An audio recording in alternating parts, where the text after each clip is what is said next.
Imagine losing a village, a trench line, maybe even a whole kilometer of ground, and calling that a victory. Welcome to Russia's war of attrition in Ukraine, where tiny advances are paid for with staggering amounts of blood and steel. It is the kind of progress that looks good on a map, until you see the casualty reports. Since early 2024, Ukraine has been pulling back in places like Donetsk, Luhansk, and Kharkiv. On the surface, these retreats look like setbacks, but in reality, they are anything but random. They are calculated, tactical withdrawals designed to save manpower, conserve ammunition, and keep units intact.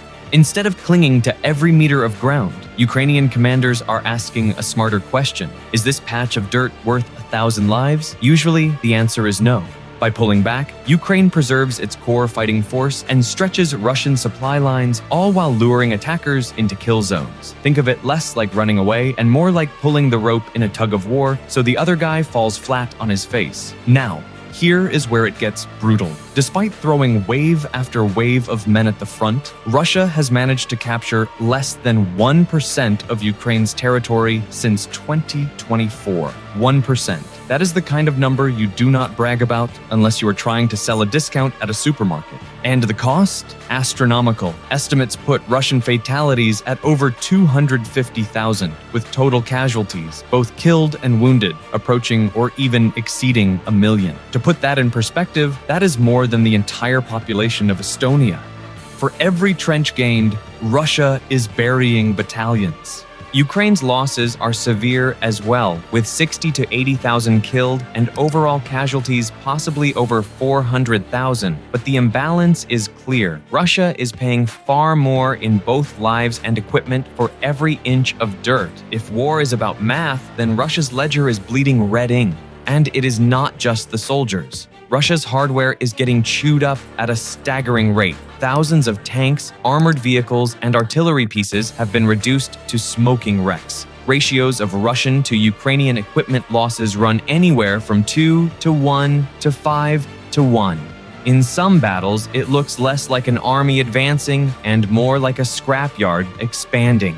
The equipment side of this war is almost as shocking as the casualty counts. Russia has been forced into a style of fighting that looks more like World War I than modern warfare. Instead of rolling in with endless tanks, they are often sending waves of poorly trained infantry straight into fortified positions. Why? Because drones and precision artillery have turned heavy armor into easy targets. Every time Russia tries a big armored push, it gets spotted, targeted, and turned into a smoking pile of scrap metal. Meanwhile, Ukraine is making those tactical retreats count. By pulling back from certain lines, they preserve their hardware, lure Russian units into exposed ground, and then hammer them with drones, artillery, and ambushes. It is the classic live to fight another day strategy, and it is working.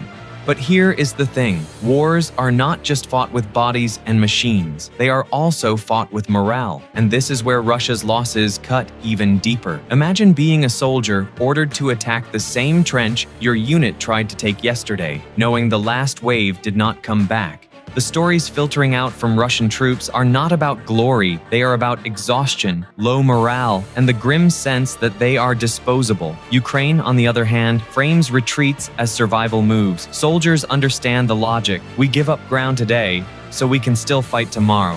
That kind of reasoning does not just preserve manpower, it preserves confidence. Then there is the logistical side. Russia's supply lines are stretched thin in many areas, making resupply a nightmare. Ammunition shortages, fuel problems, and the constant threat of Ukrainian drones hitting depots mean every advance gets harder the deeper they go. Ukraine's pullbacks, by contrast, shorten their lines, keeping supply chains tighter and easier to defend. Step back, and the picture becomes clear. This is a textbook war of attrition. Russia's grand plan is not about lightning advances or stunning breakthroughs. It is about grinding Ukraine down, betting that if they keep pushing, eventually the West gets tired, Ukraine runs out of men and ammunition, and Moscow can claim what is left. But here is the kicker. Ukraine's counter strategy is the exact opposite. They do not need to hold every trench. They just need to make Russia pay 5 times more for every trench they take. It is not about the map changing every week. It is about who still has soldiers and tanks left after another year of this meat grinder. And if you think this sounds familiar, it should. History is filled with wars where tactical retreats were the smarter move. The Soviets did it against the Nazis in World War II, trading space for time until they could regroup and push back. Even Napoleon's enemies used similar strategies against him. Ukraine's playbook is not weakness, it is survival strategy 101. So what does all of this mean moving forward? In the short term, Russia will probably keep clawing out small gains. Villages here, trenches there. On a map, it might look like momentum, but behind those red arrows are catastrophic losses, the kind that hollow out armies. Ukraine, meanwhile, is trading land for time.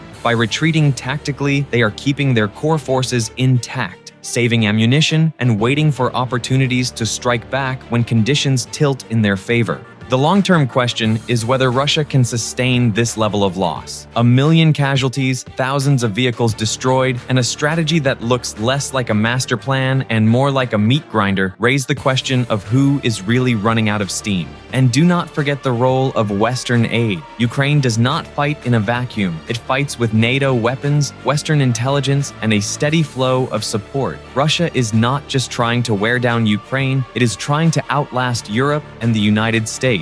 If that outside support wavers, the equation changes. But so far, Ukraine's allies seem committed to keeping the supply lines open, even if not always at the pace Kyiv wants. At the end of the day, this war is not just about who plants a flag on the most territory. Maps can change overnight, villages captured, towns retaken, but those shifts do not always tell you who is actually winning. What really matters is endurance. It is about which side can keep feeding men, machines, and morale into the grinder without collapsing first.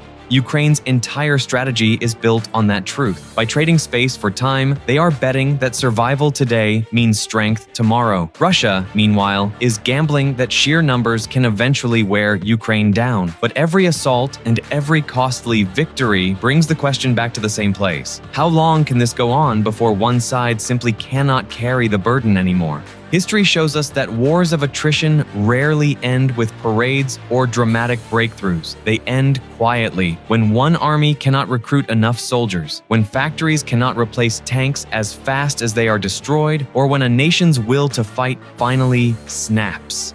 And right now, that breaking point could come from the battlefield, or from the political will of those supporting it.